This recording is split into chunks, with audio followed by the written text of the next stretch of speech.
there's a livestock competition that is on the cards. Yeah, you know, we always have some kind of activity right here in Tobago.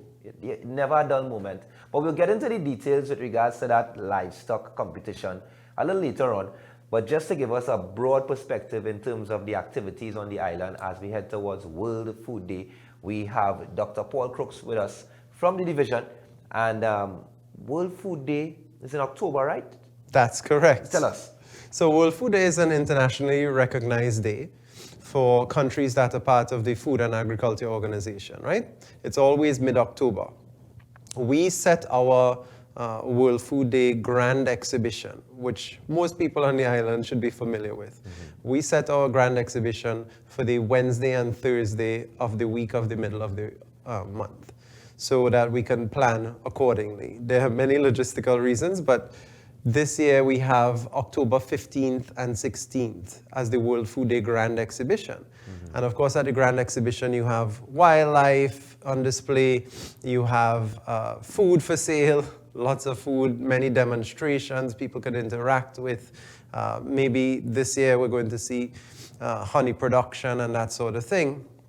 But for my part, I am part of the World Food Day Steering Committee, the Tobago World Food Day Steering Committee, under the Division of Food Security, Natural Resources, the Environment, and Sustainable Development. And the livestock part of it, which is my remit, the livestock part of it, we do a livestock display.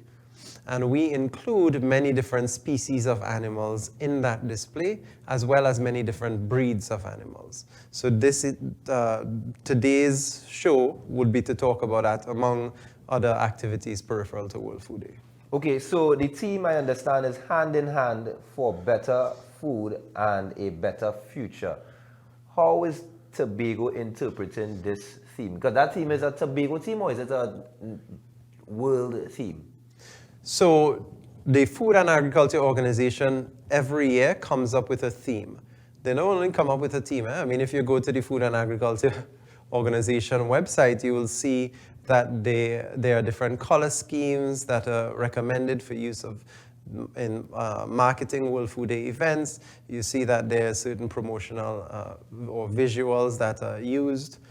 But the Food and Agriculture Organization came up with that. Now, in terms of the division here, under the leadership of Secretary Pantin, we've already been working hand in hand with the communities.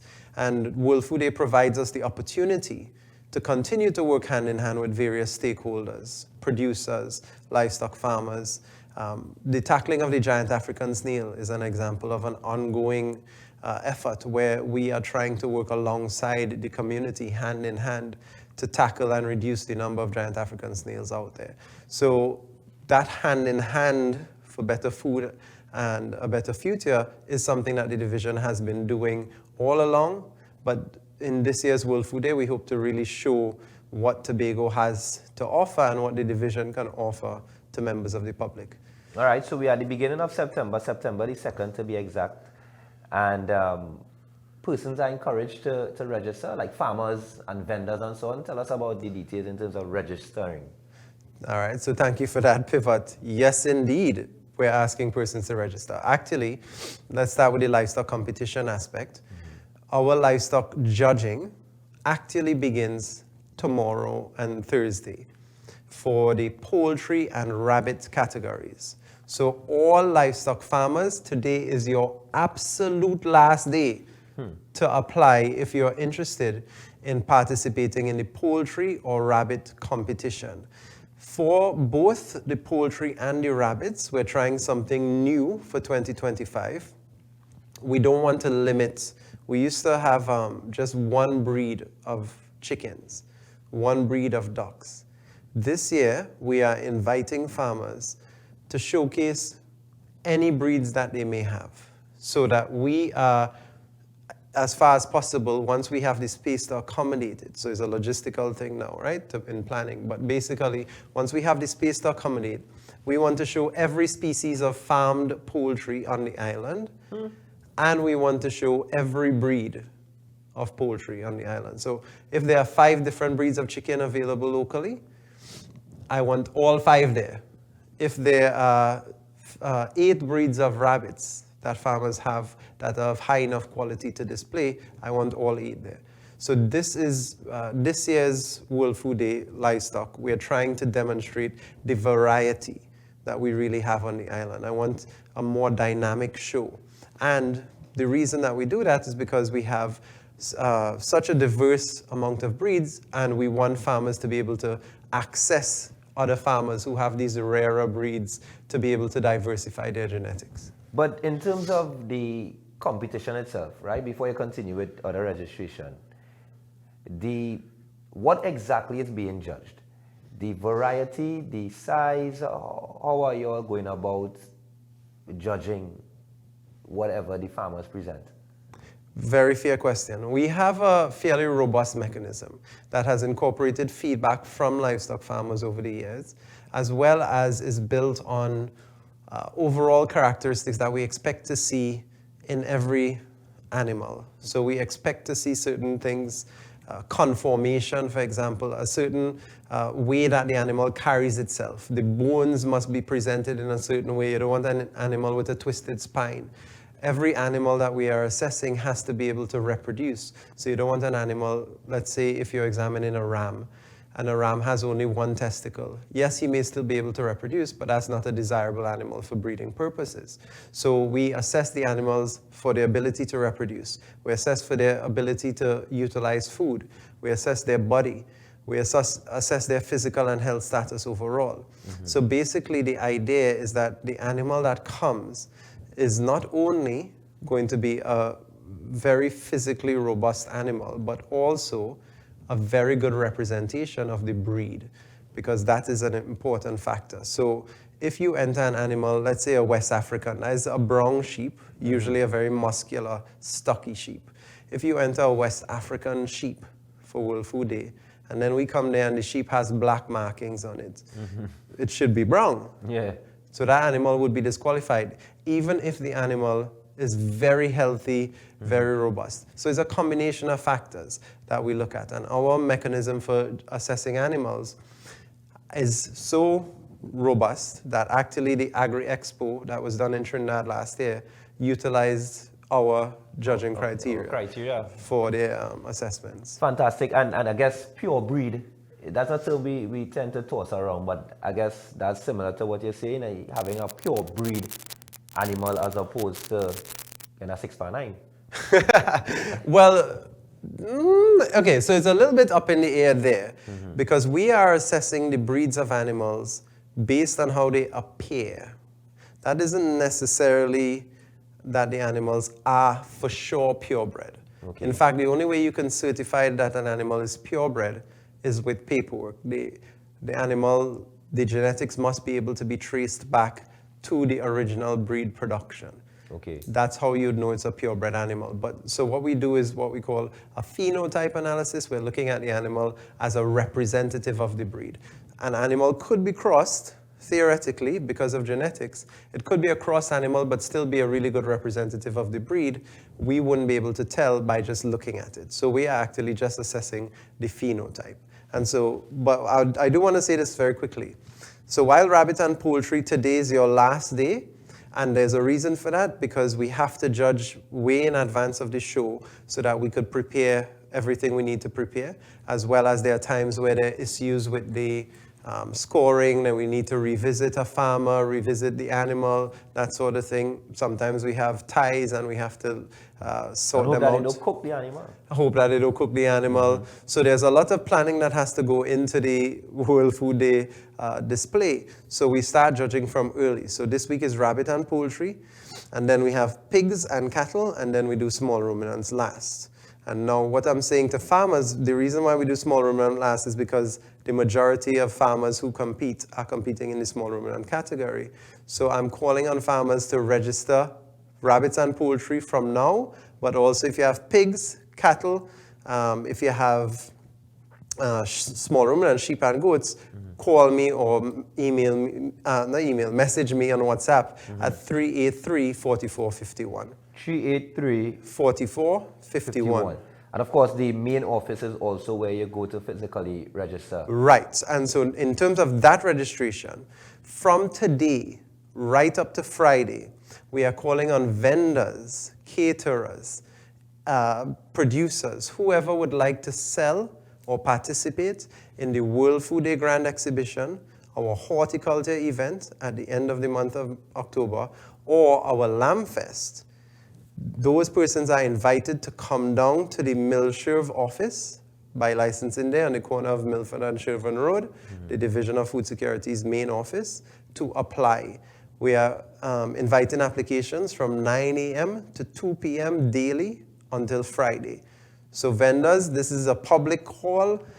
It is a first come, first served basis. If we could only have 50 vendors for World Food Day, the first 50 who are selling unique items will be selected. So get down there as fast as possible. But at the same time, we have other events besides the Grand Exhibition, including the Lamb Festival, including the Horticulture Market, or the Horticulture Show, that people can participate in. In terms of and thanks for that information there, just one question in regards to that. Is it keeping at parade grounds this time around, in terms of the event on the 15th and the 16th of October? All of the events that I mentioned, the Lamb Fest, the Horticulture Show, and the Grand Exhibition itself, will be at the Shore Park Food Hub. Shore Park Food Hub? Okay, yes, okay. That's okay. correct. Yeah. All right, so then. no parade grounds still, because we are still at the point where the giant African snail is far too common. Right. And it's very likely that we will end up spreading the snail even further. If people come down to the site, they'll park their vehicle, a snail will end up on your tire or in your hubcap, and you drive home, and that is it. Yeah, all right then. Just needed that clarity there. In terms of what you're winning in the livestock competition, what is at stake? All right. So at stake in terms of prizes. in terms of prizes. Okay, so for the livestock competition for World Food Day, we do recognize that farmers have to bring the animals. Of course, it's not going to be $50,000 like we had in the Agri Expo in Trinidad. Those were sponsored by Massey and so on, and I don't even know if they'll ever do that volume of cash, that quantity of cash again. For our display, the pigs and the cattle are not brought to the site, so those animals are just photographed and the winners are displayed. The winners of those categories receive $1,000 for winning. The rabbits and the poultry, each animal, the farmer would get $1,000, whether it's male, female, and whichever breed. The small ruminants, because the farmers are expected to have the animals on display for the 2 days, as well as provide their water and so on for the animals, the small ruminants is $2,500 per Just pick animal. up in ruminants. You keep mentioning ruminants, and forgive me for my ignorance. Ruminants, what are you referring to? So ruminants are, and the word ruminant comes from the root word rumen. When you perform a post-mortem or you see an animal carcass opened, rumen is the first part of a four-stomach. Some animals have three stomachs, like camels and alpacas. They also have a rumen. But basically, a four-stomach compartmentalized or specialized stomach system for herbivores. Horses work in a totally different way. Rabbits work in a totally different way. But the sheep, goat, cattle, llamas, alpacas, camels, they have rumens, and they are all classified, therefore, as ruminant animals. Okay. So when we say small ruminant, we're talking sheep and goats. Large ruminant, in Trinidad and Tobago, we're talking cattle. So those are the categories there. And one more thing I want to say for sure, I want to make sure that this goes out there, because we have a number of activities in the lead up to World Food Day as well as after. But in particular, in the month of September, outside of the calls for vendor registration, as well as the livestock competition, which will be going on throughout the month of September, we have the Lamb Festival coming up on October 5th. And from all now, we are engaging farmers to try to find the lambs for that festival. So that's happening all now, as well as on September 12th, Louis D'Or Nurseries will be having an open day. So in that community, and for anyone across the island who would like to see what Louis D'Or Nurseries gets up to, what do they produce, how can you participate, how can they help the community, and whatever activities and so on that are offered by Louis D'Or Nurseries, that's the opportunity to do it. The open day is an opportunity for members of the public to really learn about the activities of the division. Fantastic. And of course, folks, on October the 15th and 16th, World Food Day is being celebrated here in Tobago. In terms of the, so vendors are asked to register at the main office, and also farmers beginning their registration in terms of poultry and rabbit for the competition. That's right. Today. Messaging me directly or calling me directly at 383-4451. How important it is to, I guess, because you spoke about the variety we have in terms of breeds in different livestock and stuff. How important it is to not only have the competition, but to, I guess, monitor our situation in Tobago in terms of the variety, and what is the ultimate drive from the division in terms of treating with, I guess, monitoring and evaluating what we have at hand? Right, so very good question. So there are a couple factors that we want to remind farmers and the members of the public, because sometimes farmers themselves may not be doing things in the ideal way per se, which is not to say that they're doing anything wrong, but of course there may be ways you can improve. So for example, when you look at a purebred animal, let us consider the Barbados black-belly sheep, which is very common. Even if you don't realize that you've seen that sheep, you've probably seen that sheep or seen a cross. It's a brown sheep with a black belly, right? It's Barbados black belly. It's produced right there in Barbados. The breed is created there, and the animal is therefore very tropical ready, right? The Barbados black belly is known for a couple of features besides the coloration, right? The black belly has a very deficient hind quarter. So if you're going to get meat from this black belly, the limbs are not the meatiest compared to like a West African. But what the black belly does have is the ability to produce many, many lambs. In Barbados, at the breeding station, they were able to produce 6 lambs in one birth. 6 lambs from one mother. So farmers look at that, the 6 lambs, up to the possibility of 6 lambs, which may or may not be a good thing if you can't manage 6 lambs and if the mother can't nurse them. But they look at that high prolificacy and they look at the meatiness of the West African and they say, you know what? It might be a good idea to combine them. And that is what we call heterosis or hybrid vigor. It is a good idea to combine 2 purebred animals to hopefully get the best of both worlds in a combination animal. So basically, most producers should be aiming to cross their breeds. They should not be aiming to have purebreds on their farm per se, unless the purebred is to introduce new genetics on the farm. So what is the purpose of the World Food Day event in this regard?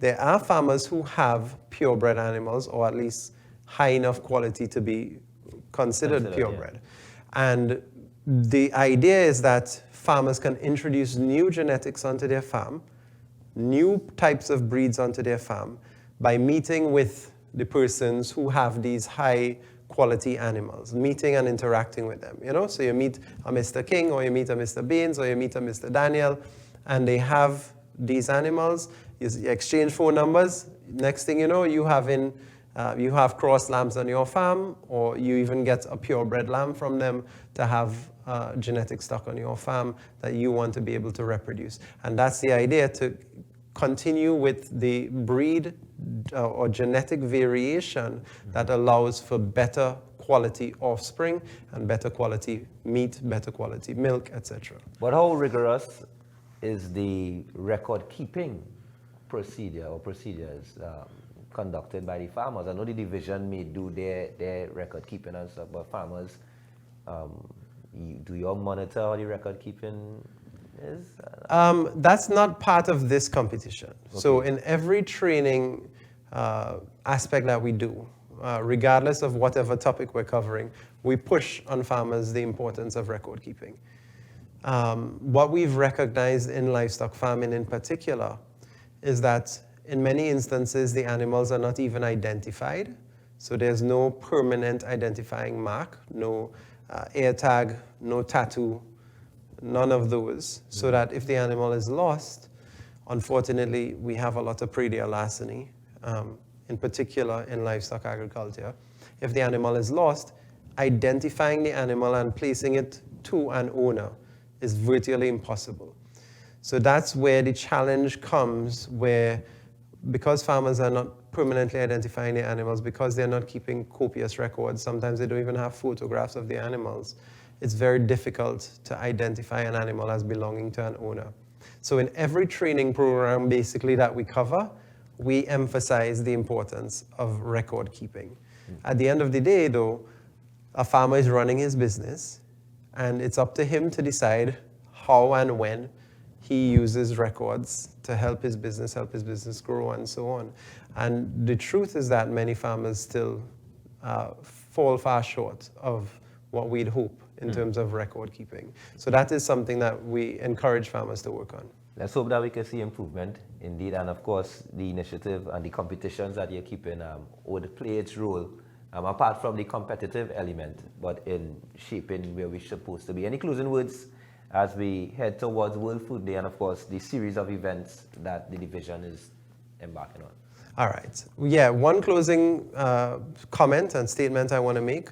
For right now, any livestock farmer who is interested in participating in World Food Day can WhatsApp or call me at 383-4451. However, anyone else who is watching or listening who would like to participate in World Food Day 2025, any of our events, the Lamb Festival, the horticulture event, the Grand Exhibition, if you have any questions, if you have any concerns, if you want more information, you may also WhatsApp me at 383-4451 and I will direct you to where you could go for support. Pay attention to the Division of Food Security's Facebook page as the closing statement. That is where we're going to be posting all our save the dates, all the updates, calendar of events. That is where everything will be, our Facebook page. All right, thank you for being with us this morning. I know in a different capacity, you would have been able to tell us about the silent fireworks, the activities that would have taken place over the weekend. Just quickly, from taking off your division's hat now, yes, and from a veterinarian standpoint, good news? Okay, so overall, yes, good news. The amount of complaints we had about fireworks, anecdotally, because we don't have data to back it up, but according to the vets who have been practicing, it's far fewer injuries related to fireworks, as well as far fewer complaints of anxious animals. That said, so-called silent fireworks still cause trauma. There were still animals that were very anxious once those fireworks started, even though they were so-called silent fireworks.